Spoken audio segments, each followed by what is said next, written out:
دیروکا پکێکی یا 43 ساڵە و دیروکا مافیا پکێکی دیروکە 43 ساڵن پێی خۆشت زرۆفên derketina pekekê têkiliyên wê bi dewletê re dîroknasên wêrek yên ku merheleyên di nava 43 sala da pekekê derbas kirî binivîsîn wê hebin. Hinek mijar kêm jî be hatiye nivîsandin. Bi rastî mijara me ya vê nivîsînê ne lêkolîna wan qonaxên dîrokî yên pekekê ye. Em dixwazin encamên ku ji hêla pekekê ve hatine bi dest xistin binirxînin. Ji ber ku encamên pekekê bi qazî pêvajoyên dîroka pekekê bi giranî hatine manîpüle kirin. PKK keçeke û şaxên wê de hemû salvegêra da derdikevin û salan wî ya li pêşiya xwe wekî sala serfiraziyê îlan dikin. Diyar dikin ku wan sala borî çi qas li ber xwedan kiriye. Ji salên notan ve her sal ji bo PKK wekî sala serfiraziyê û fînalê tê îlan kirin. Gelo PKK qala çi serkeftinê dike? Bilançoya 43 salan ji bo Bakurê Kurdistanê wêranbûna 5,000 gundan, 4 milyon mirov koçber bûn, 200,000 girtî, 45,000 kes di nava repên gerîla da jiyana xwe ji dest dan û nêzîkî 2 milyon mirov koçberê Avrupayê bûne. Di encama operasyona ku dibin navê xendekan da hatî destpêkirin, neh bajar hatin wêrankirin. Kurdî bûye zimanek ku tenê pîr û kal dizanin û pê diaxivin. Zarokên me yên ku navên wan Azad, Berîtan, Arîn hene lê yek peybê bi Kurdî nizanin. Ma ev serkeftina PKK. Ger di demê 43 salan da bi hostek ax rizgar nekiribe. Dijmin ji welat derêxistin em bidin aliyekê dijmin biribe parçeyên dijî yên welat û zimanê dayîkê jî dabe ji bîrkirin. Bêja PKK behsa çi serkeftinê dike gelo? Serkeftina medyayê.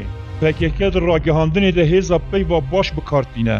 Ev di xeyalkirina bugeran da pir şehrezaye.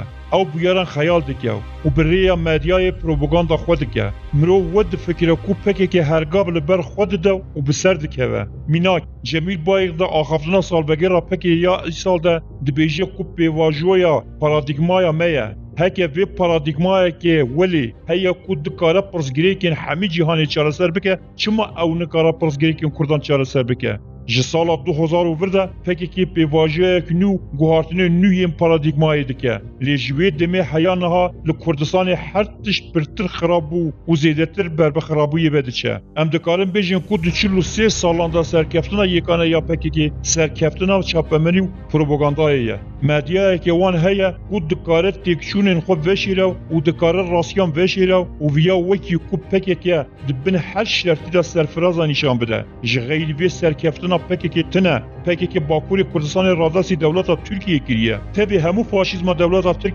PKK nikare çalakiyekê bi tenê jî bike. Leşkerên Tirk hema hemû çiyayên Bakurê Kurdistanê girtine û li Bakur gerîla nemaye. Tenê carna bi yardemetiya hevalbendên xwe li ser sînor bi tawana sîxortiyê Kurdan dikujin. Ji xeynî vê ne çalakiyek li ser dewletê ne jî çalakiyekî ku Tirkan nerehet bike nake. Lê şêwazê PKK'yê çek bi karanînê hemû Kurdan aciz dike. Wê demê PKK çi ye? Ew çi dike? Ew wê hêza çekdar ji bo çi bikartîne? Ma her kesekê ku çek bi dest tekoşîna rizgariya netewî dimeşîne?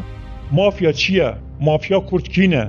Dema ku em dibêjin mafya bîra her kesê li rêxistinên sûç, bazirganiyê tiryakê û pevçûnan tê. Lêbelê mafya di destpêkê de tevgêrekê gelêrî bû. Lêbelê di serdema navîn de li Sicilyayê de jî. Hükümê Musulmanan li Spanyayê da mafya tevgêrekê biçûk ya çekdarî bû. Mafya hem di Fransî û hem jî di İtalî da dê wataya rêxistina veşartî. Wê serdemê mafya tevgêrek bû ku ji bo parastina mirovan derketibû holê. Di dîrokê da dem bi dem derdikeve holê. Pêşketina wê ya dawî di sala 1960 de pêk tê. Kralê Napolyê Ferdinandê Pêncemîn li Sicilyayê li dijî êrişa Fransê rêxistinek ava dike. Ji peyva kevin mafya ew navê rêxistina mafya morta ala Fransiya İtalî dike. Wateya İtalya de qêrîne dibêje ji bo Fransa mirin. Mafya bihêstir dibe. Ew rêxistinek ku di serî da mirovan diparêze. Belengazan diparêze. Malbata di nav xwe da tenê dirêxistin dike. Di rewşek dijwar da gel li dora mafya kom dibin.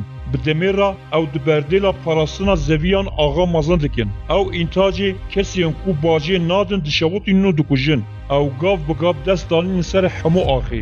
Ew mafê jiyanê nadin tu malbat û karzazan.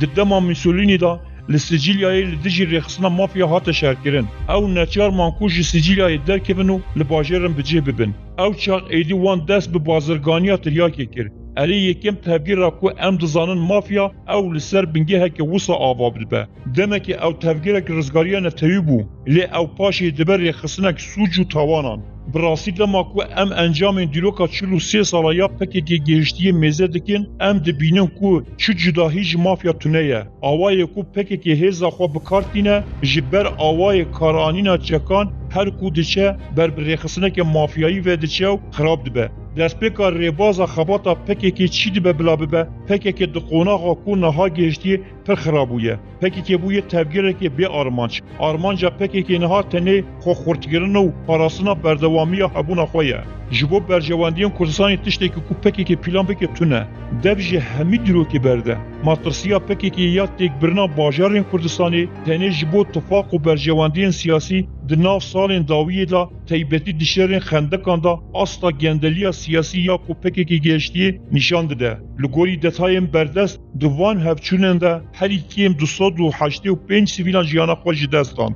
لده باجرن به هزاران مروف کوچبر بون بیمالمان زاروک ترامایه که گران و پسیکولوگ جیاندن گل دبرک او قاسمرین هبه او قاس کس لدرب بمینه و نچار بمینه پوچ بکن دوی هون خودی آرمانجه که مازنا دا مزراندنا ولات تکیبن گر آرمانجه که ویا مازن تونه به وی دمی هون بزاوه که پر گندالن چه بوین هیا مافیا هیا او مافیای چکان جبو کوما خو خود بکه بکارتینه پکه هیزه که چکتار و مازن دست خدا دگیره وی همی هیزا خو جباکور کشان همی هیزا خو آنی و لباشور جیبجی کرد به فرمان سروکین پکی که به صدان جوان پروردگیری و موتیوه آماده نکو بمرن کی تشتک باشتر پیشکشی پکی که بکه او دی وان جوانان جبو وی برجواندی بدن کشتن پکی که شر خندکا جبو هند اتفاق سیاسی لترکیه و پسپسا ایران لگوه ویدا کری ددا دست بکرن پکی که برانبر شریکی کرن به ایران را اغرا هزار جوانان دا پیچاف پکی که نها خو آماده دکه کوان جوانان لهمبر